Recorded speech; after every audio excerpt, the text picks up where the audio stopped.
السلام عليكم ورحمة الله وبركاته. أهلا بيكم في لقاء جديد على قناة بداية حياة. الموضوع اللي أتكلم فيه النهاردة موضوع بدأ ينتشر في الفترة الأخيرة، مش الأيام دي، لأ دي من سنين طويلة. في هجوم غريب على الدين الإسلامي، ومعرفش مفيش حد من اللي بيطلع بيتكلم ما يقدرش يتجرأ وينتقد الدين، أي دين يعني، مش ما أقصدش الدين المسيحي، لأ طبعا كلهم إخواتنا وعلى عيننا وعراسنا وجيراننا وحبايبنا، مفيش أي مشاكل يعني.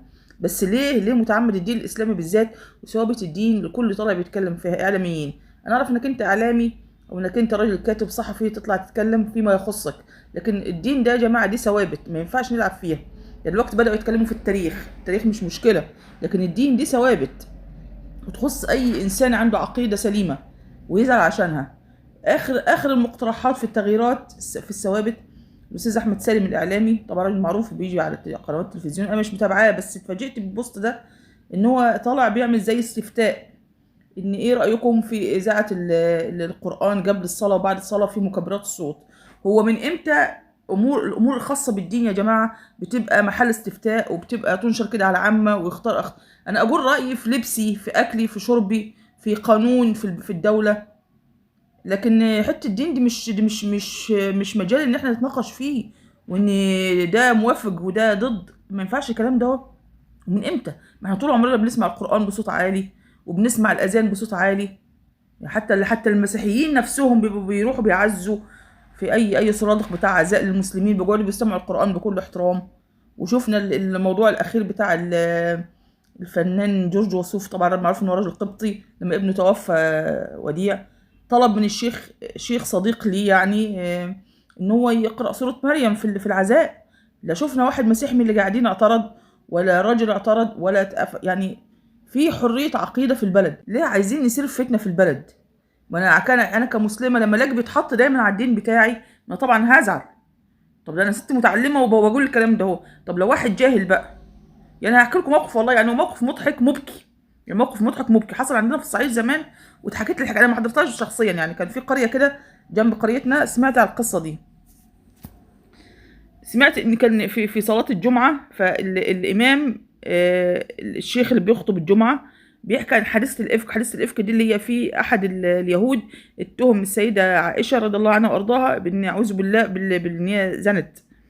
دي معروفة الحادثة دي في القرآن، وربنا سبحانه وتعالى نزل الآية اللي بتبرئها. المهم فواحد قاعد من المصلين، طبعا الناس عفويين، ناس أهلنا الفلاحين الطيبين، الراجل مش متعلم، فطلع قال كلمة مش كويسة، بيقول ما يروحوا يشوفوا مريم بتاعتهم وجابته لهم ملفلف. يعني كلمة مضحكة طبعا، ما ينفعش طبعا. احنا ديننا الإسلامي بيخلينا نحترم جميع العقائد وجميع الديانات ونعملهم معاملة كويسة وما نسخرش منهم. احنا ما نقبلش كمسلمين أي سخرية من أي دين، زي ما فيش حد يتعدى على ديننا، ما ينفعش برضو نسمح ان حد يتعدى على الدين الآخر. بس انا بفهمكم الفكره، انك انت كده بتصنع زي ما بتصنع فكر ارهابي، بتصنع فكر برضك متشدد ومتطرف دينيا. من الملاجئ كله بيحط على الدين الاسلامي كله الدين. طب ما انت قدامك الدين المسيحي، ما تتجرأش، ما فيش واحد يتجرأ في الدوله وينتقد اي تصرف من الديانات الاخرى اللي في البلد.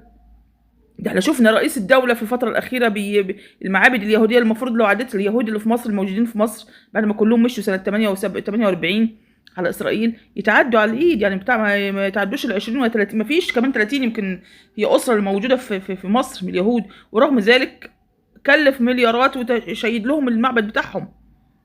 في البحيره برضو في مركز دمنهور في مولد اسمه مولد سيد ابو حصيره، ده اكتشفت ان هو مولد حاخام يهودي مدفون، والناس بتروح تزوره ومفيش حد تعرض لهم ولا حد هاجمهم ولا حد قال لهم لا الكلام ده ما ينفعش مثلا في بلادنا في دوله اسلاميه، لان احنا بنحترم كل العقائد.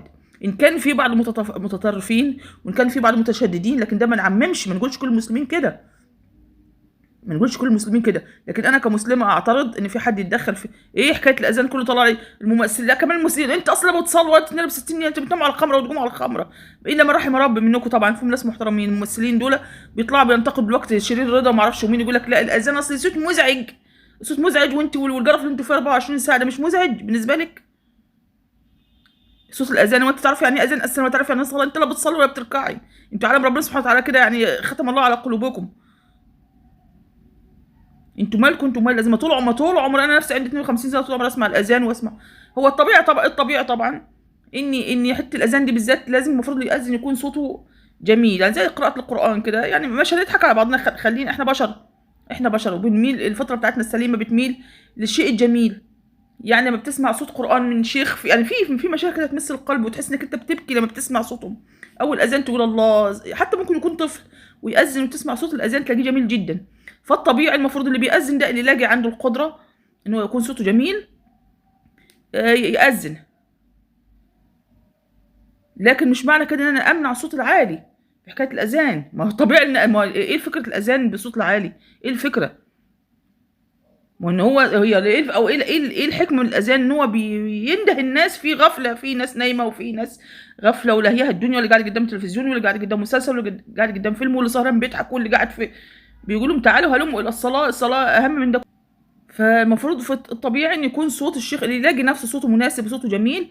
بس في الاول اللي كانت موضوع اجتهاد، دلوقتي بما اني بقيت وظيفه وتبع الاوقاف طبعا يعني الموظف، فمش المفروض يعملوا اختبار، طبعا برضه المفروض يعملوا اختبار. بس مش معنى كده هنمنع حته الاذان او نمنع حته قراءه القران قبل الاذان او بعد الاذان. وفي يا جماعه، هو الدين خلاص بقى كده، بقى عادي كده نتكلم فيه؟ هو موضوع انتخاباتها ولا قوانينها تسن؟ ولا خلاص يعني انتوا حولتوا البلد، يعني من عايزين تحولوها من بلد اسلاميه لبلد ما لهاش معنى ولا قيمة. كل ما هو قيم، وكل الهوية الإسلامية والهوية التاريخية بتاعت مصر بتباد. يعني خفوا شوية يعني العسل لما أكله بيكتر بيمسخ.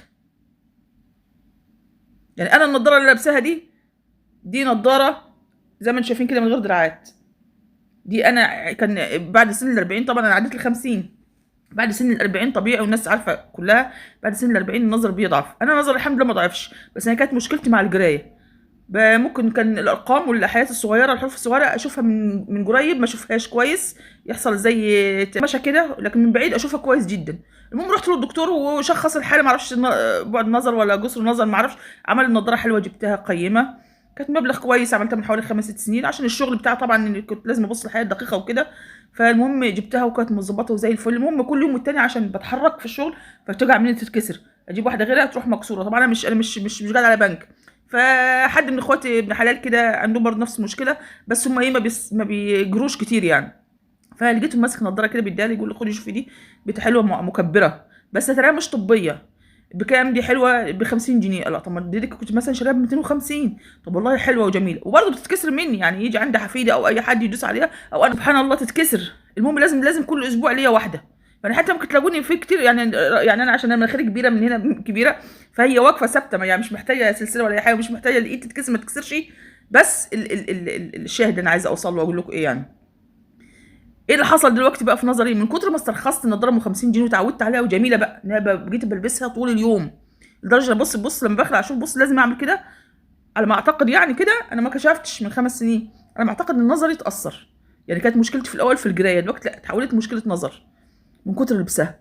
ليه؟ لان استرخصت وسكت على الغلط مره واثنين وثلاثه واربعه لغايه ما بقى عاده عندي، لغايه ما بقى له نتائج سلبيه. احنا امال نسكت نسكت، قوانين تسن، معرفش مجلس الشعب ينتهك، معرفش اموال تنهب، معرفش حياه تتلغي. وصلنا للدين، سكتنا على حاجات زياده، وصلنا للاساس اللي في البلد، بننخور في الدين دلوقتي. وعيني عينك كده. وعلى فكره وهتلاقوا في مؤيدين وطالعين الناس تقول ده صوت جعير ومش جعير، ويتلغي الاذان زي ما قالوا قبل كده وكانوا بيطالبوا، وفعلا اتمنع الاذان واتمنعت الصلاه في المساجد واتقفلت المساجد في رمضان وغير رمضان. بيطمسوا هويه مصر ليه؟ عايزين مننا ايه تاني اكتر من كده؟ ليس لها من دون الله كاشفه، ليس لها من دون الله كاشفه. خلاص حلول الارض. انا والله انا بقول لكم، انا مش عايزه اطلع كل مره اعيد نفس الكلام واقول ان انا بمر في فتره اكتئاب. انا كنت اكفي القناه على فكره، يعني انا كنت هطلع واقول ان انا خلاص القناه دي هتتقفل او هسيبها كده متعلقه، مش هطلع اعمل على اي فيديوهات. نفسيتي تعبت من اللي حصل حواليا، ولا نفس المواضيع ونفس القصص ونفس الدوشه ونفس قله الادب اللي حاصله في البلد ونفس الانهيار الاخلاقي اللي حاصل. كل يوم والتاني بيصدروا لنا مواضيع قذره حقيره لا تفيد ولا تسمن من جوع، ويلهوا الناس فيها، واسعار والمترو والتروماي اتلغى ومعرفش ايه، والممثل الفلاني جري ومعرفش ورا ايه، وقفل في وش مين وشتم في وش مين ومين اتطلق ومين اتجوز. ادي اللي بيصدروا للشعب ويلهوه فيه. فدلوقتي هي حلها في ايد ربنا سبحانه وتعالى. بس على الاقل نحافظ على هويتنا الاسلاميه وهويتنا التاريخيه، ما ينفعش يتلعب فيها لغايه كده وستوب. بدل ما ربنا سبحانه وتعالى ينزل علينا عذاب وهلاك. ربنا هينزل علينا هلاك وعذاب، هيجينا طوفان كده يشيلنا من على الارض زي قوم سيدنا نوح. هتبادل الارض بسبب الذنوب اللي ما نعملها. وكل مره هاكد معاكم، اللهم اني بريئه من كل دم سال في مصر، وكل انسان اتسجن، وكل انسان اتظلم. انا بريئه منه يا رب. انا لا املك الا الكلمه اللي بقولها، لا املك الا الكلمه اللي بقولها. وحسبي الله ونعم الوكيل، حسبي الله ونعم الوكيل، حسبي الله ونعم الوكيل. وشكرا لحسن استماعكم.